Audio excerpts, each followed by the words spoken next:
Well, good afternoon, everybody, and welcome to our discussion today on business relationship management, my presidential initiative. I'm really happy to be here to be chatting about this with all of you. When I was approaching my first full term as president last September, I was thinking about what I wanted to do for a presidential initiative, and I was reflecting on what was helping myself and others that I knew of be successful in their states.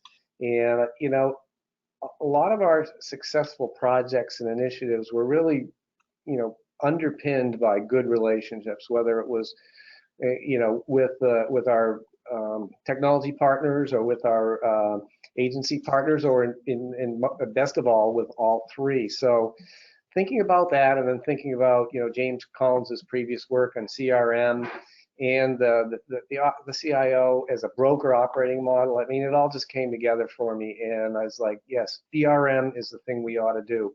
And so we've been on this journey since then, and I hope you've had a chance to look at the report, the initial report on the NASCIO website. A lot of good stuff there, and particularly on the last page, if you want to see how much work went into that, how many different people input, it's quite amazing. It's a large body of folks, and I'm super proud to see that up there. Today we have some great panelists to talk with. I'd like to introduce. We'll start out with Mike Leahy, the secretary in Maryland. And then we also have Nelson Moe, the CIO in Virginia, and Dickie Hausa from Louisiana. And Dickie's sporting the unique tie and bringing out the bow tie personality. Thanks for that, for varying the theme there for us, Dickie. And I always like to get the audience warmed up. Welcome everybody to the webinar, and I hope you enjoy it. Let's start out with a polling question for the state members only. And the question is, where are you in this journey? Are you up to your neck in it? Are you making this a priority, considering it, or I'm never going to do this unless the governor makes me? All right. Okay, so if we look at the answers there, we see that there's definitely some activity here. When you look at those results, Nelson, what's your reaction?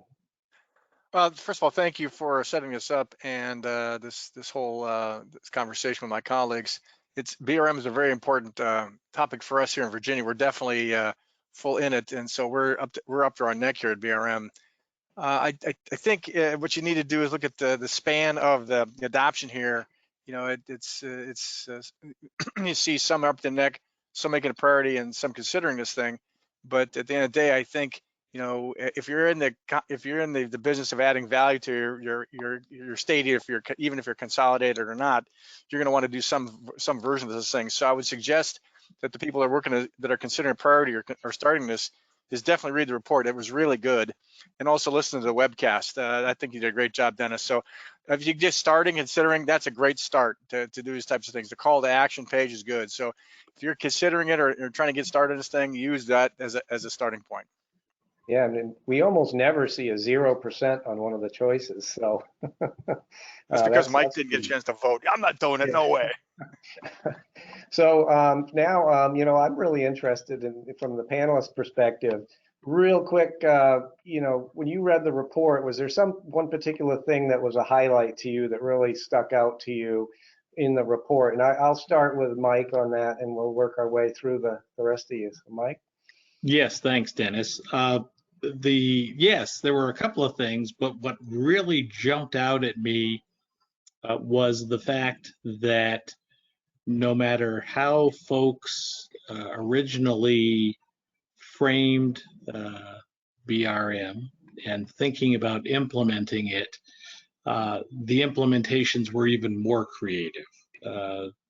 And the fact that some of us approached it without ever knowing that the BRM Institute even existed is even more interesting to me.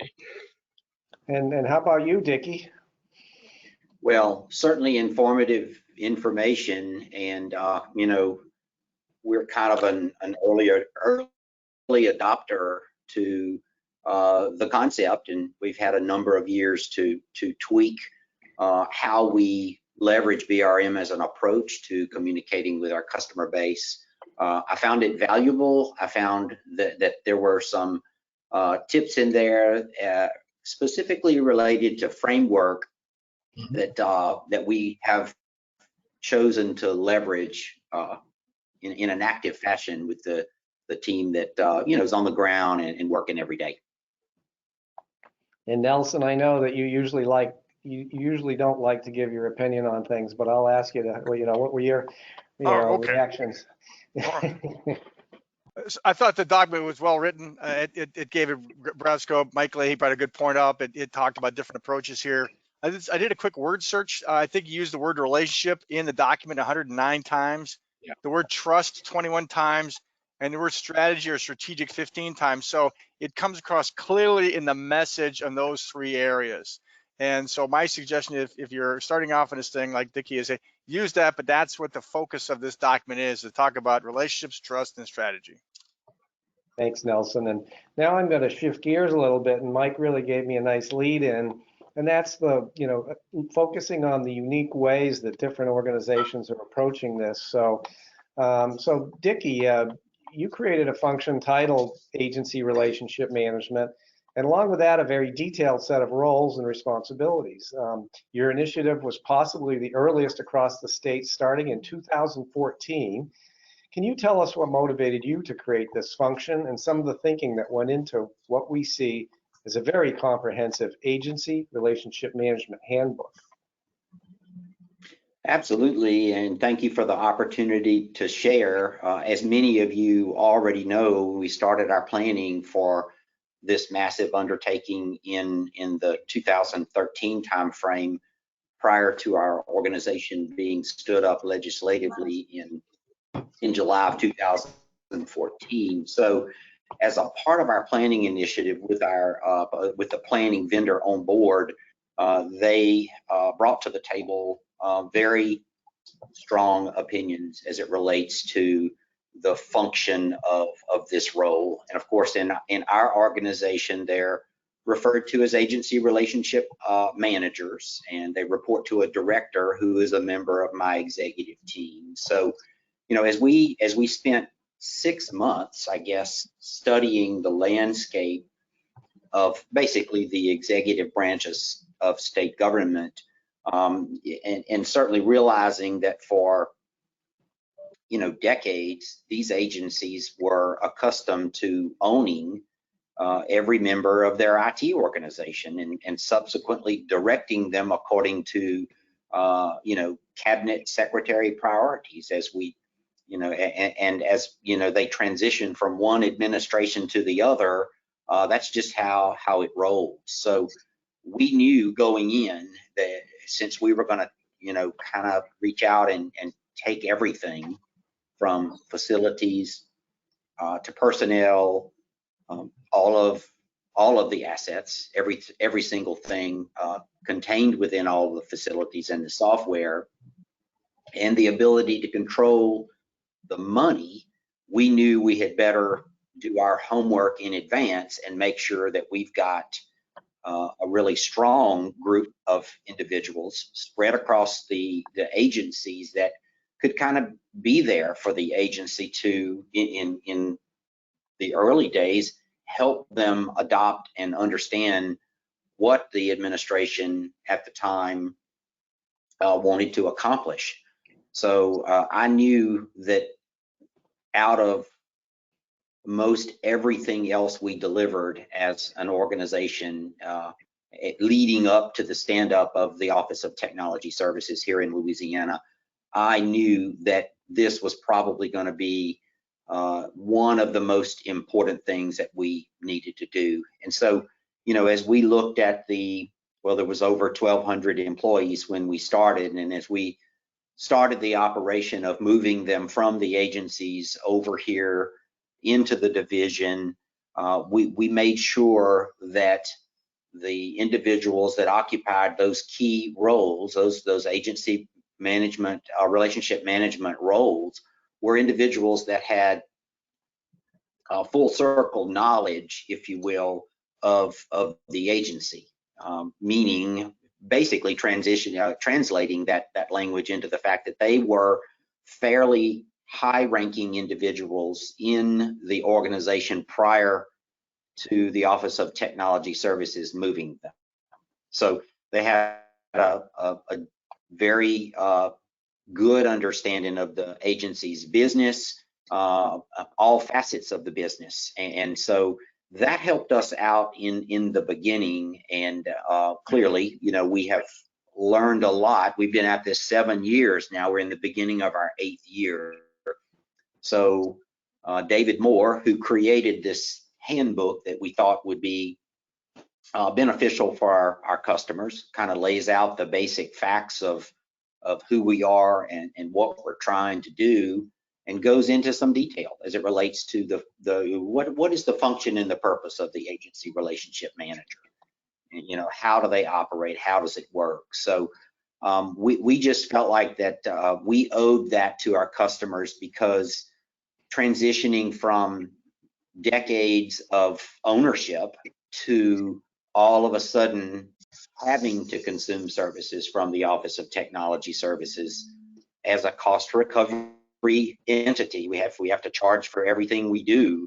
We knew that we needed to be very clear about the role so that there would be a go-to individual that sits and is domiciled at the agency level. And today they still sit there for that very reason. And in many cases, most agencies have adopted, they know who that individual is, they know that they're a go-to person. And if we've got a serious issue, or if we've got a production system that's down, that's impacting the public or what have you, they participate in us. They participate in scheduling our network operations center calls so that we can rally the troops and minimize the outage of the day, basically, that we may experience across the customer base.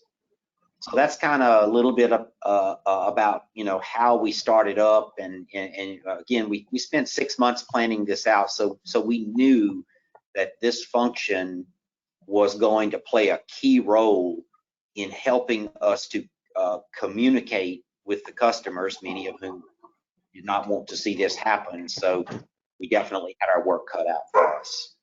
Well, that's really great. I think you demonstrated a lot of wisdom there in realizing that that relationships were going to be really important during that kind of difficult and painful time. So and I remember hearing when you were being interviewed and hearing your team being interviewed and hearing the relationship manager roles, it really resonated with me. So thanks for leading by example there in your state.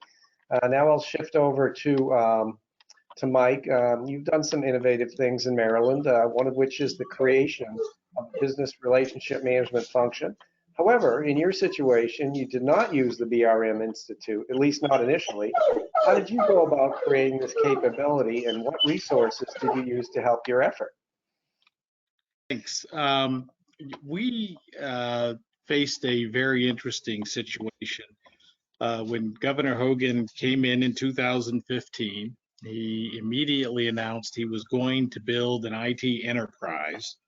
And my predecessor had a perfectly feasible technical plan.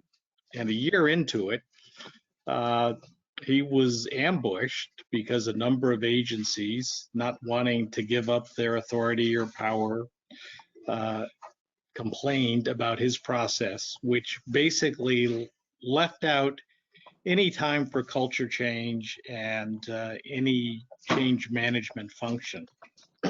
So when our team came in, we were expected to unbuild the enterprise that had been started. And when I told the governor that would cost between 140 and 150 million dollars, he said, okay, don't unbuild what's there, but don't build any more. And we had a significant amount of damage. As Nelson started, this is really a people job, and the principal concerns that keep arising are about trust and about transparency.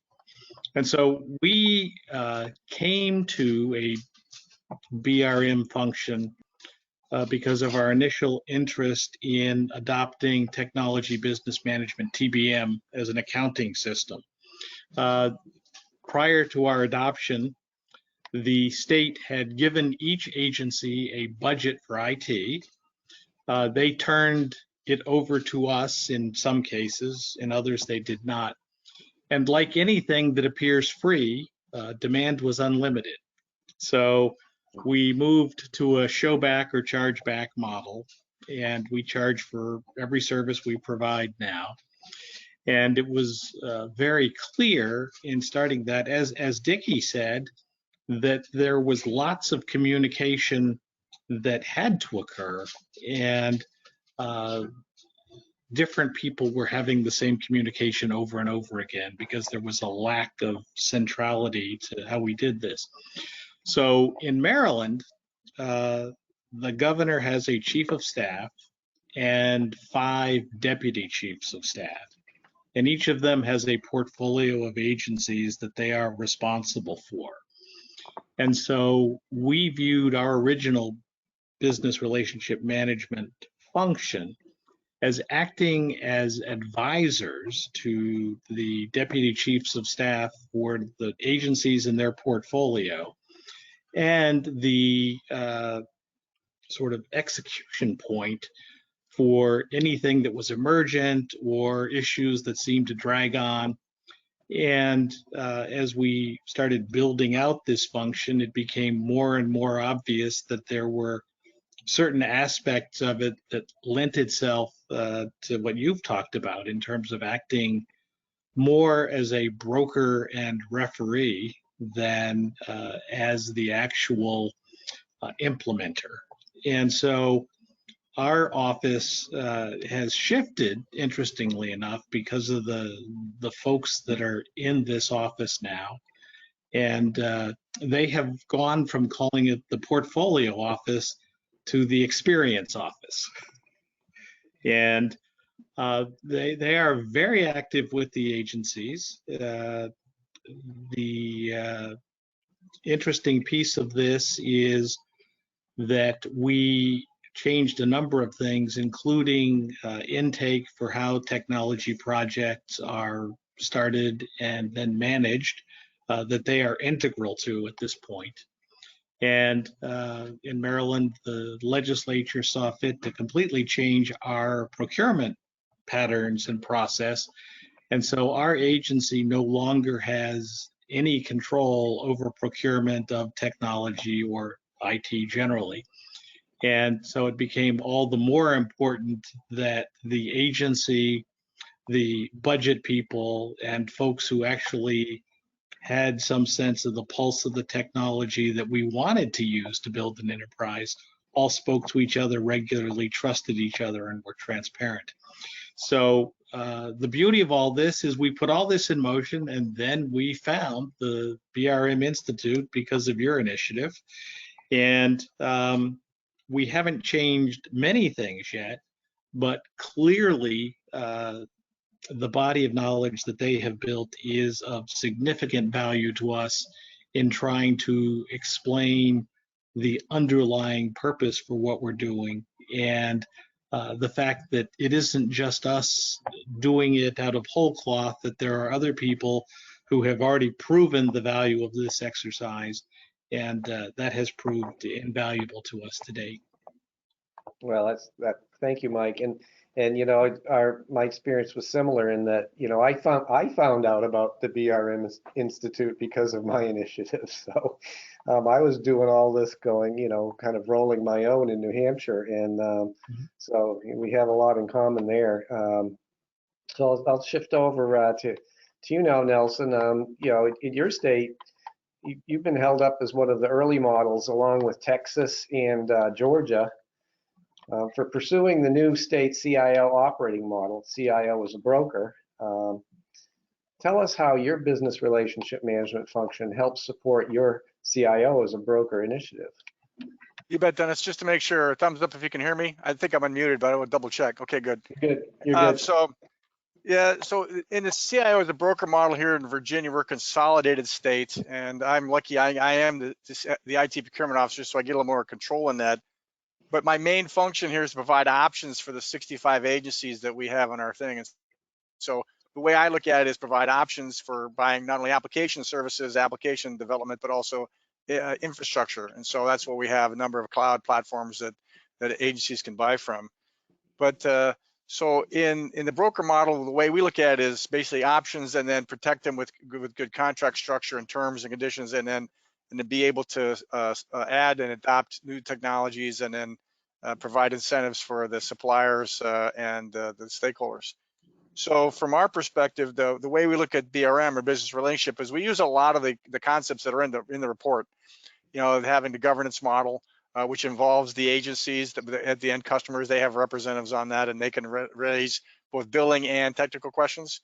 And then separately, I have my own governance models where I brief out the status to the agencies, and then I have separate conversations with the leaders of the companies and that support us. So I have that at my level, and it's also done at the level at the operations end, at the contracts end. So it's a multi-tiered, multifaceted relationship interaction with the companies that support us and also the agencies. So bottom line is we're trying to map the citizen needs to basically their priorities and the direction they want to go to for the agency. So that's the goal of our BRMs. And so I've got staff that are dedicated to do that, and along with the suppliers from both the strategic, from my staff, and more of a day-to-day on the supplier end. And the goal here is to come up with a good range of services. And then I have to balance the governance I have, both in security, procurements, projects, and IT investment approaches, and enterprise architecture and data governance, that governance, and say, hey, this is the way it's got to be. And then the guidance to help agencies through that model, as we try to roll out different asks, either if it's low code or if it's an emergency, even if it's an emergency procurement for COVID, I still have to go through and say, yeah, by statute, I have to do a high-risk contract review. So, and here's how we're going to get through it. So I help them with that process to get ready for it. So that's basically how we use that in our model here. And the BRM process helps us identify the contract needs, the supplier needs, and the agency needs, and then work it through the best result. Well, thank you, Nelson. And you know, I think when you hearing from the three of you, and this is just 3 states, and we saw in the polling question earlier, there were, you know, way more than half of the respondents said they were either doing it or you know, beginning to do it. So all of just 3 states and 3 different kind of approaches or beginnings, all kind of moving in the right direction, I think right and similar direction. So very, very interesting.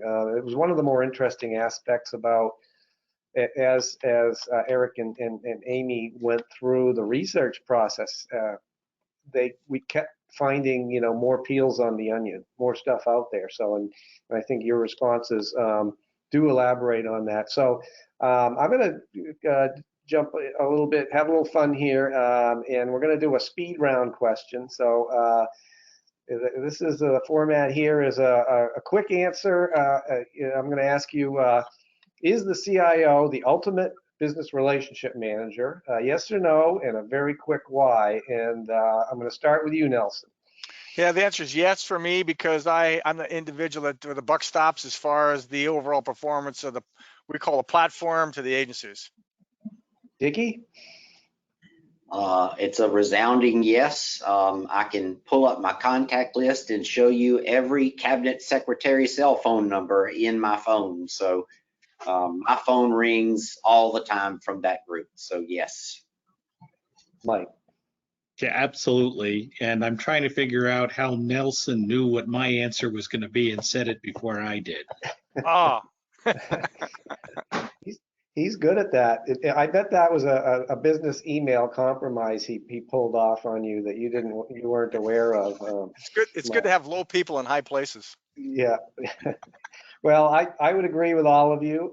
You know, I look at my primary role is business relationship management, and the like Dickie,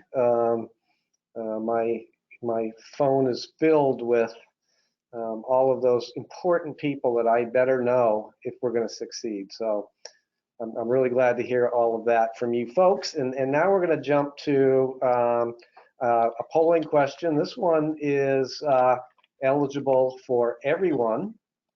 And so in your mind, what is the most important for a business relationship manager? Is it relationship skills, technical skills, or domain or agency specific skills? All right, so well, that's pretty resounding. Dickie, do you have any reaction to that? Well, it was, the winner of the 3 categories was certainly my vote had I gotten to participate. It answers itself. If you don't have the trust and you don't work on building relationships, you're not going to succeed and keep up with the ever changing technology. We're here modernizing legacy applications left and right. We're, standardizing unlike ever before at the statewide level. So it's just all too important to have that working relationship and that trust. I agree, and I think it's interesting that technical skills got no votes. Interesting and I think very positive, because I think it's of all the things, it's the least important. It's something, it's trainable, it's acquirable. One of the questions that you heard asked in the podcast was whether relationship skills or emotional intelligence was trainable. And, so I think for all of you out there, it absolutely is. And I know we're investing in it in New Hampshire. Some relationship managers are born, but others are raised. And, I mentioned this, but I think it's important. The companies I worked for throughout my career did invest in me, and I benefited greatly from it. And so think about that for your folks that need to have those skills. Back them up with training and support, and I think that'll benefit you. So Dennis, just very briefly before we move on, when I saw this question originally, I thought it was a trick question. Because I absolutely agree it's about relationship skills, but I see folks that have the ability to build good relationships are likely to build an expertise in those domains, and I see that as part of the relationship. So it was fascinating to me that I would have thought 100% of people would have said relationship skills. And in fact, they sort of did, because no one said technical. So again, it just reinforced what you've been saying about the importance of learning how to relate to folks in a way that is not only appreciative of them, but gains their trust. Indeed, so true. And now, given that the Dickie's team has been, probably the most engaged in the BRM, I do have. I was wondering, Dickie, your staff actually led a community of interest within the BRM Institute. Were you able to leverage resources from the Institute in building your function, your agency relationship management function? I think kind of based upon when we started our efforts, again in July of 2014, as it relates to when we had access and we got involved with the Institute.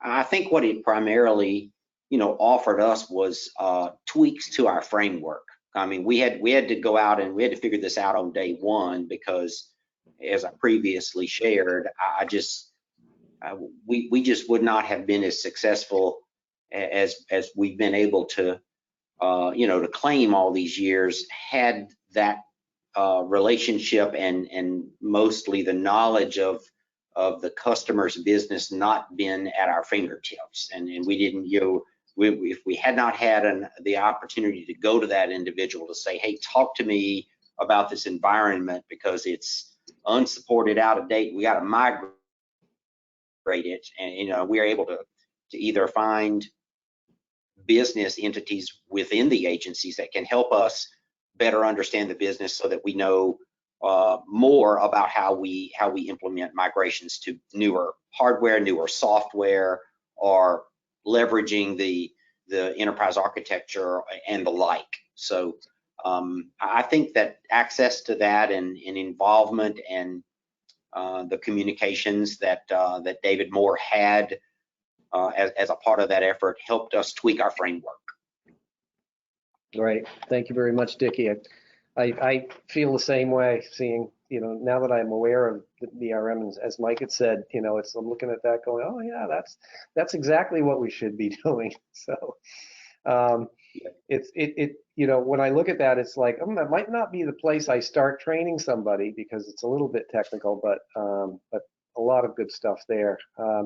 So let's jump. We have one more speed round question for y'all.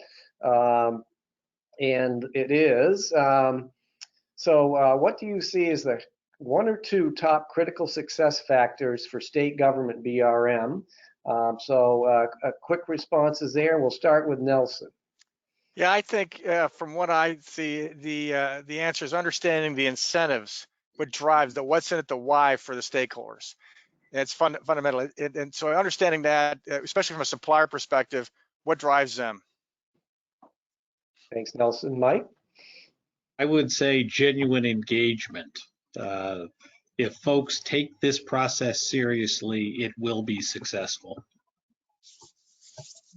And you, Dickie.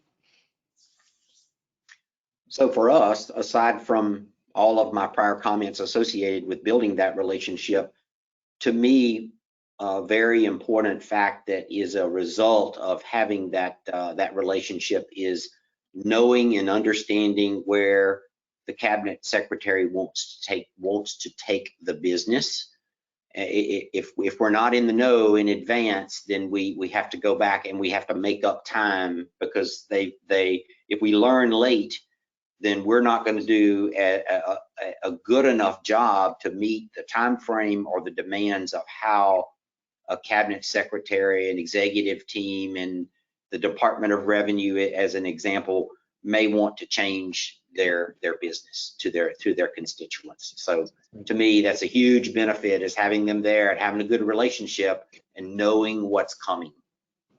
Great. For me, one of the big revelations was, I had been in the private sector my whole career, and when I joined the state, I was like, I was surprised by the different personalities of the different organizations, different agencies, and cultures within them, because it's not really one state, it's all these different cultures. And so I think it goes to, what all of you said, where, you really are relating at a level that they can understand you at.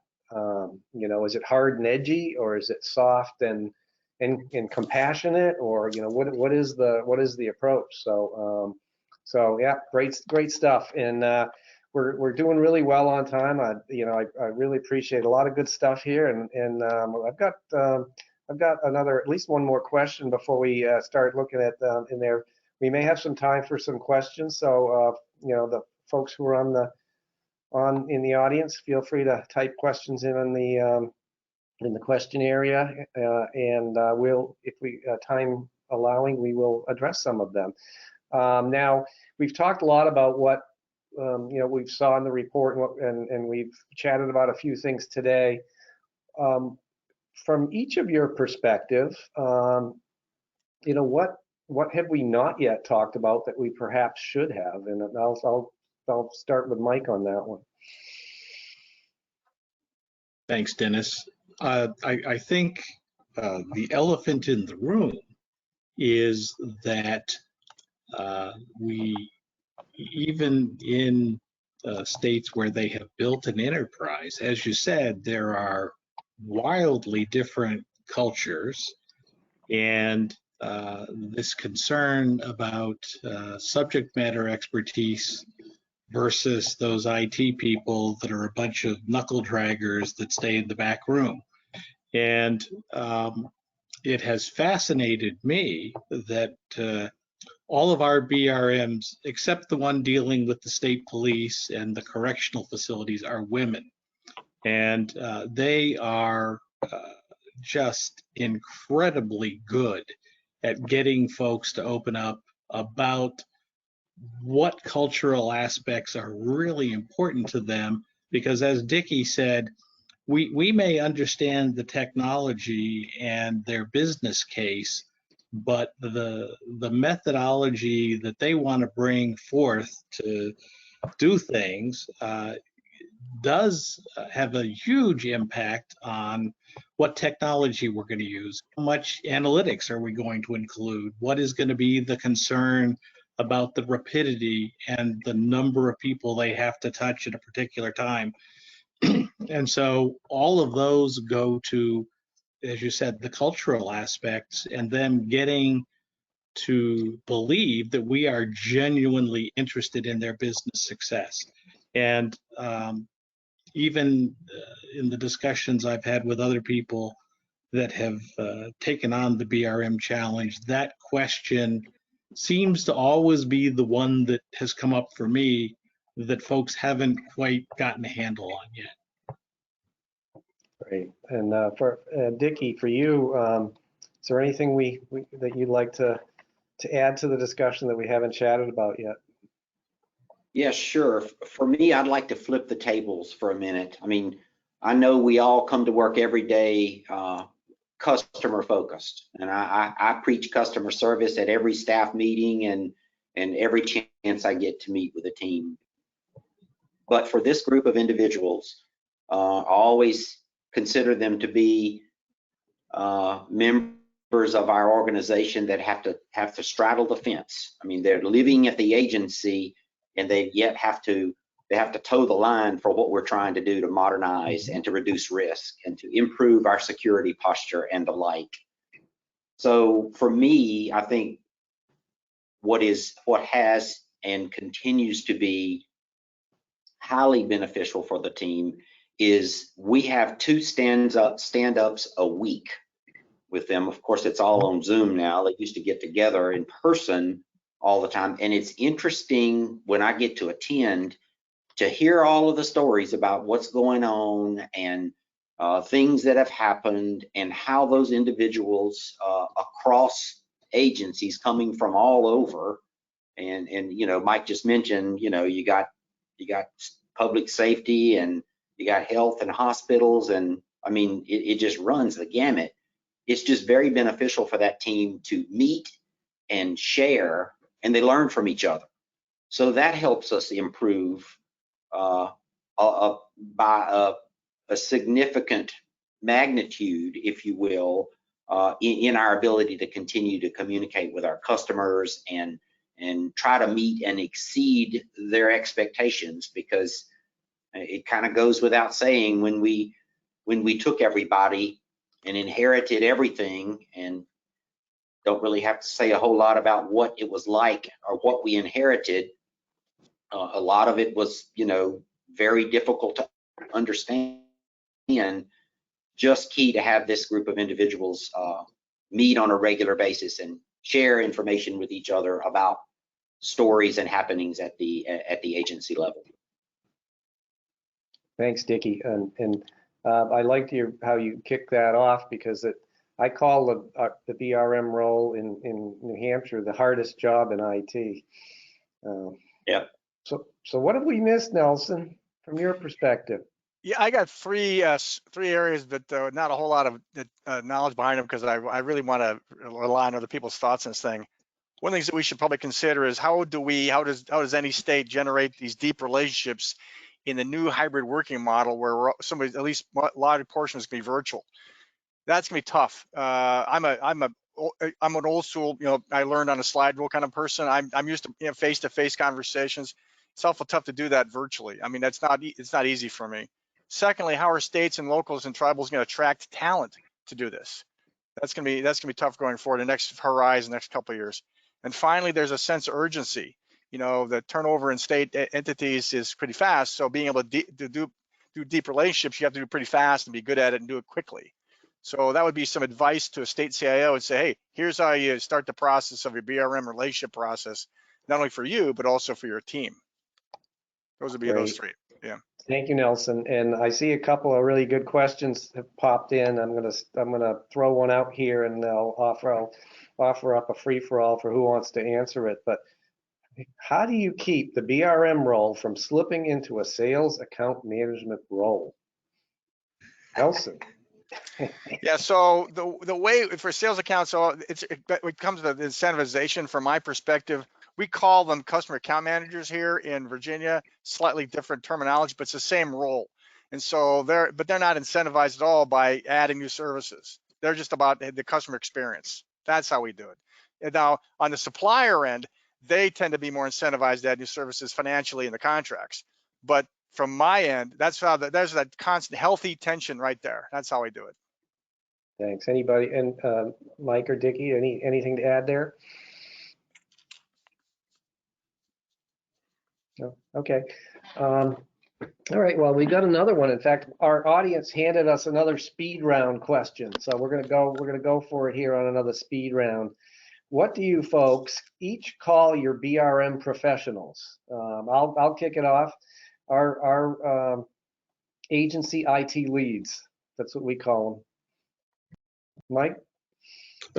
Well, formally, we still call them portfolio officers, but they are calling themselves experience officers. Excellent. Nelson? Customer account managers. Dickie? ARMS, Agency Relationship Management. I love it. I love it. Excellent, folks. All right. Well, those are the questions I have so far. Let's see if I have any others here. Okay. Here's a good one. Have any of your BRMs moved to a remote work environment? And if yes, how's that going? Mike? Yeah, all of ours have, and it has gone very well so far. You know, my entire agency is still on remote work, except the senior folks come in 2 days a week. And what we have discovered is that because of the remote functionality, folks are a lot less worried about time. And so even though it's remote, they may schedule to talk to somebody, you know, at 2 o'clock in the afternoon. And if they don't finish, they talk again at 8 o'clock that night. And it has made a huge difference because it's a far more personal relationship than one would think in a formal meeting setting. So it's worked well. Great. Anyone else want to add to that? Dickie? Nobody's gone home. They're all told to stay at the customer site. Just too important for them to be available, even though the agencies have cleared out, especially, you know, last year, of course, the main shutdown, and then trying to stream everybody back early in the calendar year this year. And of course now, as I mentioned earlier, our state is, you know, bright red again. So we're seeing the agency send more and more people home, and we're having to do so in our applications and data management group and certain other areas. But most of our, and you know, to also touch on safety a bit, I mean, we're doing everything humanly possible to make sure that we can socially distance, make sure that we've got supplies necessary to keep everybody safe, you know, taking precautions to clean offices and that kind of thing. But most of our agency relationship managers have private offices. So, you know, we encourage them to show up, remain at the customer site, and close your door. Yeah, well, you know, I love that. Pre-COVID, you know, I had criteria for telework, and the number one criteria was appropriateness of the work to be remote. And for a relationship manager, that's pretty low on, in my view, on the appropriateness in general, right? Because you want to be accessible, you want to be seen. So I agree with that. And we kind of went with the personality of the agencies. And some of our agencies obviously were boots on the ground all the time. So, public health, safety. So, our relationship managers there were boots on the ground as well. So, hey, I've got another good question that just popped up. If you were to approach your start to BRM, knowing what you know now, and everything you've learned, what would you have done differently or made sure to address? Dickie? I'll start that off. Certainly keeping in mind that we tried to leverage our planning initiatives early, but I think I would have had a slightly more close-knit relationship with those agency relationship managers, with more frequent meetings and discussions early on, and then as things get ironed out, as the customer becomes accustomed to getting their bill, or learning how to order a computer, or learning how to offboard a computer, or I got to start up a new application yesterday. I think we could have done a better job early on by better connecting those individuals. It's not a huge group of individuals, more closely with the executive team, and communicated more often would have made things somewhat more tolerable for the customer. Thanks. Any other adds to that, Nelson? Yeah, sorry, I'll just step on mic here, but I think we saw some. I'd have done more research on BRM Institute. That's the best practices. I'm a best practice kind of guy, and I would have driven up to Annapolis and bought Mike a good dinner. Say, what's going on here? All kidding aside, we found post-event, we found really good traction with helping agencies understand the billing triggers, because we're a chargeback, and we set up more collaborative events with a billing group, along with the customer account manager, my BRM expert, and the individual agency especially, and we drove bill disputes from X to 1/20th of X in a matter of time. So that was the value add. I wish I'd done that earlier, is the understanding the billing triggers and explaining it to agencies. Dickie mentioned it, but that really was because money talks in our world, that was a big win for us. And Mike? Yeah, I'm going to agree with Nelson, but to go off on a little bit of a tangent, as Dickie said earlier, this team functionality is such that although people are dealing with very different agency goals and purposes, having those group stand-ups with more senior management, either within our agency or having folks from another agency come in and talk to us because of what has been learned through the BRM function. There's a lot that happens that is transferable across agencies, and making sure all of your BRM managers are aware of what everybody else is doing and sort of pitching in to seek their best practices based on the culture and the particular problem at hand has made a very big difference for us by standing up those meetings at least once a week with somebody from the outside, the whole BRM team, and my senior leadership team. Great. Hey, we're running up on the end of our hour, and I've got one really awesome question that just popped. So I'm going to use that as our wrap-up question. It's actually two questions I'm going to consolidate. The first one is, if you're not centralized, do you still see value in that? What would you do in that case? And a corollary question, which I think is a really good question as well, is, hey, if you already see a skill inside an agency that's fulfilling this mission, or approaching fulfilling the mission, do you really need to have an IT person doing it? So who wants to take a stab at that? A fairly challenging question, I think. Mike? Well, the secret plan is this is going to lead to centralization, because people start to see the commonalities they have and the fact that the IT folks are genuinely interested in their business, not just trying to make sure they have a computer. As to the second aspect, it is very important, even if there are people doing this function within an agency. The key there is to make sure that that alliance is built and that the BRM folks rely on them for more insight. Nelson. I not having been in a non-centralized agency, but I can sense that if you are not in a federated or another type of a model here, you have to be a better communicator. You have to be a better relationship manager. You have to be better at this thing because it's really about the trust model. In my model, they kind of have to use me. Hey, that's the way it works. So, but I do my best to just make sure that nobody firebombs my car in the morning. But in a federated state, you have to work really hard at making sure, hey, I'm the best answer. I'm the best answer, and that's why that relationship and trust and strategy kicks in. All right, Dickie, do you have anything on that one? Yeah, and for me, when you think about it, our mission is the executive branch. So we've got higher education and we've got elected officials out there that are continuing to operate in the federated model like the executive branch operated in for all of those decades. So, we're sitting here fielding questions. We're finding ourselves selling services in some cases to these entities because obviously we're cost recovery and we can sell to state government because they simply see that there's a benefit to leverage some of the lines of service that we offer for storage and compute and backup recovery.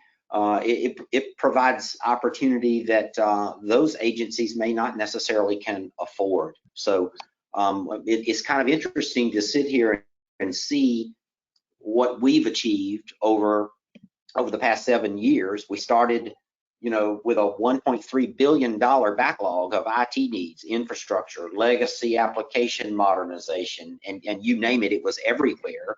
And it was kind of sort of brought about by the fact that a prior administration didn't necessarily consider the investment in information technology a priority.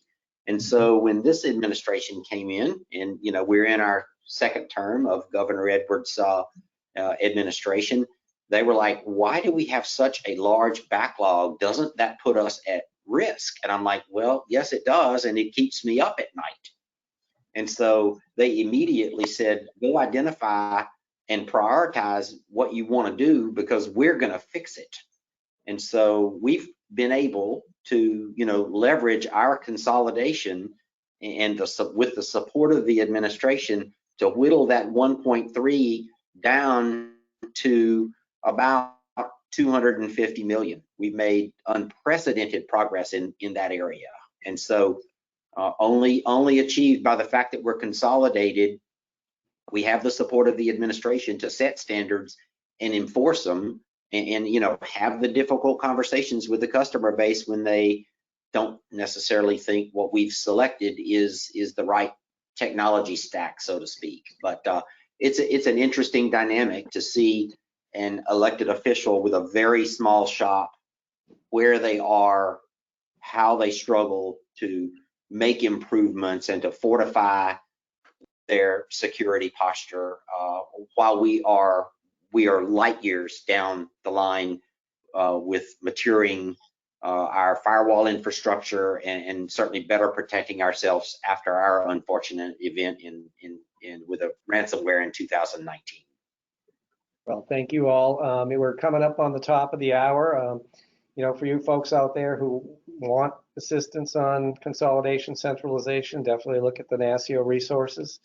I want to thank the panelists for their time and wisdom. Great stuff. It was fun hanging out with you folks, and I appreciate your engagement and your time.